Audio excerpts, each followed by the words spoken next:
Welcome back to Fox Recaps. Today, I'm going to explain the movie Daily Fantasy, released in the year 2021. At the start of the movie, a con artist named A. Zhen steals an ancient statue from a well-fortified museum. Here, we get to know that the statue is not an ordinary one, and it has some magical powers that curse the people who steal it. In the past, several people have stolen it, but all of them have gone crazy. Unfortunately, Zhen is completely oblivious to all of this.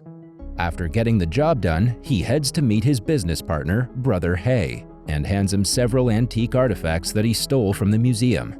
However, he decides to keep the statue for himself. Meanwhile, Brother He's biggest client, Adam, is enraged that he couldn't get his hands on the statue. At night, as Zhen is trying to start his old car, he suddenly notices another car slowly slipping downhill. Wasting no time, he quickly rushes to stop it but gets struck by a lightning bolt and falls unconscious. Following this, we're taken into a flashback where little Zhen is in school. One day, his principal accuses him of stealing money from his purse, but little Zhen is innocent. Turns out that his friends planted the money inside his bag. Soon, Zhen is punished in front of the entire school and everyone mocks him for being a thief. Later, a devastated Zhen requests God to strike him with lightning if he stole the money. Back in the present, Zhen wakes up in his own room with a bad headache. Just then, he notices that one of his arms has its veins bulging out. Zhen is confused by the phenomenon, but he ignores it and decides to start the day. He opens the fridge and surprisingly notices a face inside, but when he opens it again, it is gone. A while later, he does his business in the toilet, but as he's washing his hands, the toilet turns into a human and starts talking. Zhen is taken aback by it, and as he rushes outside, he sees his couch talking too. Just then, all the things in his room like his television, plants, paintings, and even his cat start talking. Zhen believes that he's hallucinating, so he hurriedly leaves the place with the valuable statue. Outside, he sees a man peeing in his car. But when he scolds him, it turns out to be a dog. At this point, Zhen starts thinking that the lightning strike has made him schizophrenic. As he's driving away, his car suddenly turns into an old man and berates him to drive slowly. The old man then sits beside Zhen and the two share some memories. Soon, Zhen pulls over near a beach and sits on a bench clutching his bag. When he opens the bag, the statue starts talking to him. Just then, the statue turns into a human form. He chastises Zhen for stealing him and also cracks a few jokes. Zhen is confused by the strange occurrences as of late, so he decides to visit a doctor. When he reaches the hospital, he's shocked to find that the doctor is the same principal who wrongfully punished him back in school. Zhen becomes enraged seeing his face, but he has no choice but to seek the doctor's help. He explains everything to the old man, but the latter simply laughs at it. As a result, Zhen communicates with the computer and finds out that the doctor is hiding a lot of porn in it. The doctor is left stunned by this ability, and he finally believes Zhen. He then suggests Zhen go to a psychiatrist and get himself checked as soon as possible. In the next scene, Zhen comes across his childhood crush, Wan Kao Mei, on the way out of the doctor's office.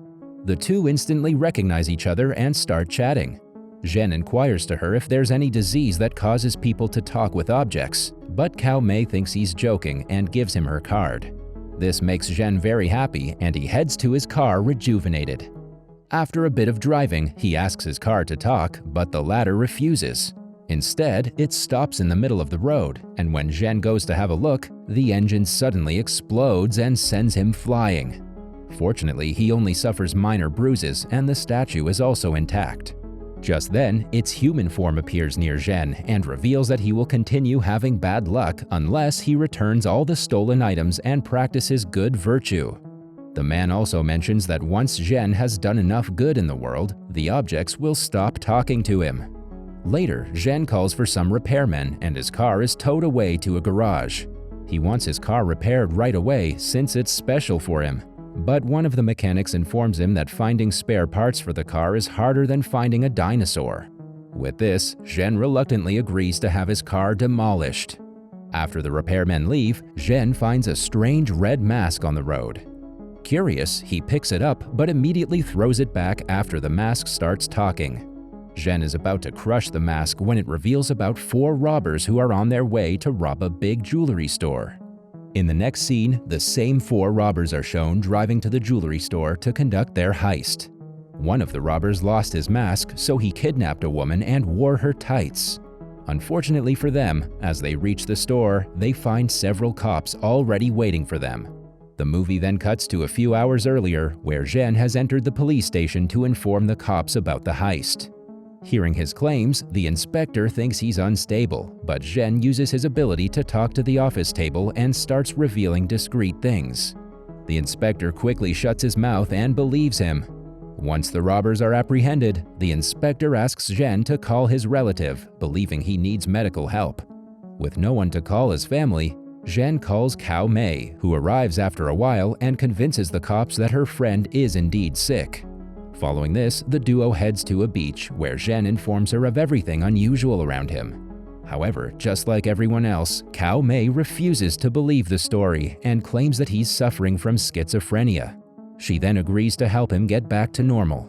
Hearing this, Zhen agrees to being sick and accepts her help so that he can get close to her. After she leaves, a lightning bolt strikes the park bench he was sitting on seconds ago. The bench's human form chases Zhen, accusing him of being the reason he was struck. In the next scene, Zhen decides to get rid of the stolen items once and for all, and he starts with the statue. As he's putting it back in the museum, the human form of the statue appears and informs Zhen that the act will change nothing, as he is doing it for his own good. Despite this, Zhen puts the statue back and returns home. The following day, Brother He gets to know that the statue was returned to the museum. Turns out that he's already accepted half the money for it and is being forced by the investors to get a hold of it as soon as possible. Elsewhere, Cao Mei organizes a meeting with all the doctors at the hospital to discuss Zhen's condition.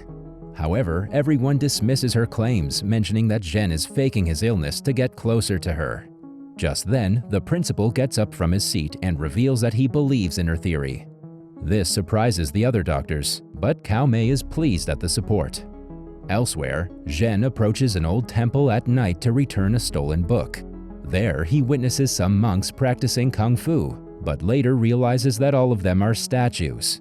Soon, the chief monk takes the book from him and praises Zhen for doing the right thing. The next day, Cao Mei takes Zhen to an open field with an idea to cure his condition. As it's about to rain, she makes him wear a special antenna so that the lightning strikes him and cures his illness. Sadly, the plan fails as Zhen is too scared to get hit once again. While they return, Zhen thanks Cao Mei for being nice to him during school. Turns out that she was the only student who believed that Zhen was innocent when the principal accused him of stealing the money. Meanwhile, Zhen talks about the yellow umbrella that she used to carry everywhere, but the latter reveals that it got stolen some years ago. She then curses the thief, mentioning that it was the last thing her mother gave to her before passing away. Unbeknownst to her, the thief is none other than Zhen himself. A while later, Zhen reaches home and immediately approaches the umbrella to apologize, but it does not utter a word. After this, he brings out a stolen painting from his collection, which turns out to be the Mona Lisa. To check its authenticity, he takes it to a museum and consults with the department head, Adam. Here, we get to know that Adam is running his illegal business using the art gallery. In fact, he's the one who's been constantly pressuring Brother He to steal the statue. As the duo is talking, Cao Mei approaches the scene and reveals that she is dating Adam. This devastates Zhen, and he leaves the place. Later at night, Zhen goes to meet Adam to finalize the selling of the Mona Lisa, but finds him painting a nude girl. This convinces Zhen that Adam is a playboy, and he is cheating on Cao Mei. At home, he gets depressed and contemplates on whether or not he should inform Cao Mei about it, but his houseplant suggests he keep his mouth shut. The next day, Cao Mei takes Zhen on a hot air balloon to cheer him up. She also brings out a cake, remembering that it's his birthday. Zhen becomes overwhelmed seeing this, and the two spend some quality time together. While returning, Cao Mei gets a call from Adam. This makes Zhen sad, and he makes up his mind to do something about it. In the next scene, he meets up with Adam and talks about the deal. When Adam is distracted, Zhen picks up his phone and texts all his girlfriends. The following day, all the girls, including Cao Mei, team up and beat Adam for playing with them. At night, Zhen takes Cao Mei to a club to take her mind off of her failed relationship. There, the duo dance and drink for hours. Later, he escorts Cao Mei back to her house, as she is unable to even stand. After this, the two watch TV all night. Elsewhere, an enraged Adam seeks help from brother He and shows him CCTV footage of Zhen using his phone to text all his girlfriends. Turns out that he's been stalking Zhen for the past few days, and he knows about his superpowers. Despite all the evidence, brother He doesn't believe him. Back at Zhen's home, all the objects urge him to come clean with Cao Mei. At first, Zhen is hesitant, but after his belongings make him understand the value of trust, he agrees.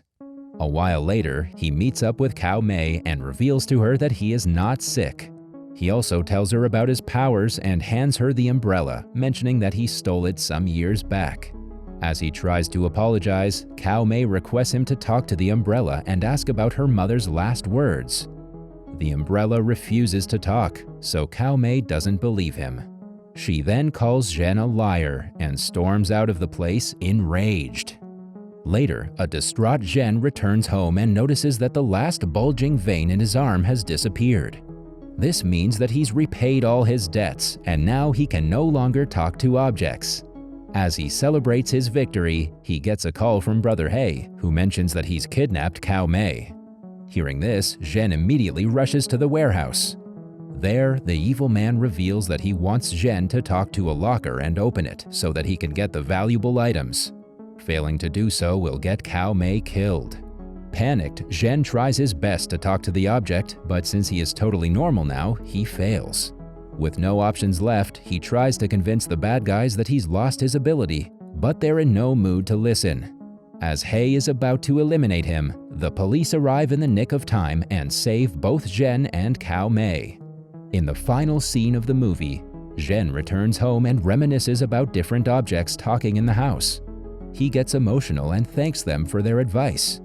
The movie ends as Cao Mei uses her yellow umbrella to cover Zhen from the rain, implying that she has forgiven him.